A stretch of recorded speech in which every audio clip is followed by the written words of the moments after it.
নমস্কার, আমি Monica's recipe and blog থেকে আজকে আমি তোমাদের সাথে ফুচকা ঘরে কিভাবে বানিয়ে খাই এবং টক কিভাবে বানাই সেটাই তোমাদের সাথে শেয়ার করতেছি।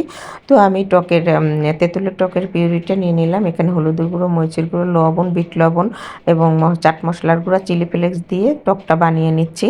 ঘরে সরিষার তেল ছিল না, তাই দিতে পারিনি। আমি এখানে চিনি দেইনি, তোমরা চাইলে চিনি দিতে পারো, আমি চিনি দেইনি টক লাগার জন্য। তো আমার তেঁতুলের টকটা বানানো হয়ে গেছে। আমি সবসময় ঘরে এভাবে তৈরি করে নিই। এই টকটা চটপটি এবং ফুচকার জন্য পারফেক্ট এবং খেতে অসম্ভব মজা লাগে। তো আমি বানিয়ে নিয়েছি। এখন আমি যেটা ফুচকার জন্য পুর তৈরি করব, পুরটা এখন বানিয়ে নিব। এখানে আছে আমি ডাল সিদ্ধ করে নিয়েছি, মোটা ডাল। সেটা একদিন আগে রাতে ভিজিয়ে রেখেছি, সিদ্ধ করে নিয়েছি।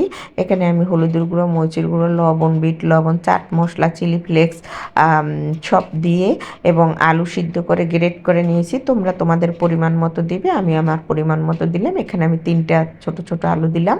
তো আমি এখানে পুরটা বানিয়ে নিচ্ছি ফুচকার জন্য। তো তোমরা যেভাবে ঘরে বানাবে, তোমরা ইচ্ছা করলে এখানে পেঁয়াজ কুচি এবং দিতে পারো, ডিম গ্রেট করে দিতে পারো। আমি এখানে দিয়ে দিলাম শসা এবং কাঁচামরিচ কুচি, ধনিয়া পাতা কুচি সব একসাথে দিয়ে আবার একটু মিক্স করে নিচ্ছি। সবসময় ফুচকা এবং চটপটি খেলে একটু ঝালটা বেশি দিবে, ঝাল হলে চটপটি এবং ফুচকা খেতে অসম্ভব মজা লাগে। তো আমি সেজন্য 3 পদে কাঁচামরিচ, চিলি ফ্লেক্স, মরিচের গুঁড়ো সবই দিলাম।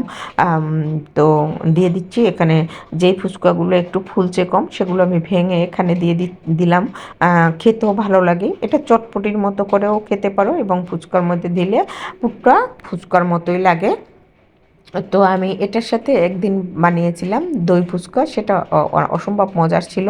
তো আজকে আমার দইটা ফ্রিজে বের করা হয় না, তো আমি সেজন্য দেইনি। এখন ফুচকার মধ্যে আমি পুরগুলো ঢুকিয়ে দিচ্ছি, দেখতেই পাচ্ছ। তোমরা এখানে আবারও বলছি, চাইলে পেঁয়াজ কুচি, ডিম গ্রেট দিতে পারো, আমি দিলাম না। তো আমি এভাবেই খাবো। অনেক সময় সাধারণ খাবারও ভালো লাগে। ঘরের তৈরি খাবার, পিওর খাবার সবসময় ভালো বাইরের থেকে। তো আমি বানিয়ে নিচ্ছি। তো আমার ফুচকা বানানোর ভিডিওটা যদি তোমাদের ভালো লাগে, সবাই লাইক, শেয়ার, কমেন্ট করবে। টক দিয়ে দিচ্ছি। তো পেজ থেকে যারা দেখবে ফলো দিয়ে রাখবে, ইউটিউব থেকে যারা দেখবে সাবস্ক্রাইব করে রাখবে, নতুন ভিডিও দেওয়ার সাথে সাথে পেয়ে যাবে। সবাইকে অসংখ্য ধন্যবাদ। সবাই ভালো থেকো, সকলের জন্য শুভকামনা রইল। আবার দেখা হবে, কথা হবে অন্য কোনো ভিডিও নিয়ে। সে পর্যন্ত সবাই সুস্থ থাকো। আমি উপরে শসা দিয়ে দিচ্ছি, দেখতে পাচ্ছ তোমরা। এখানে চাইলে হ্যাঁ, ডিম গ্রেড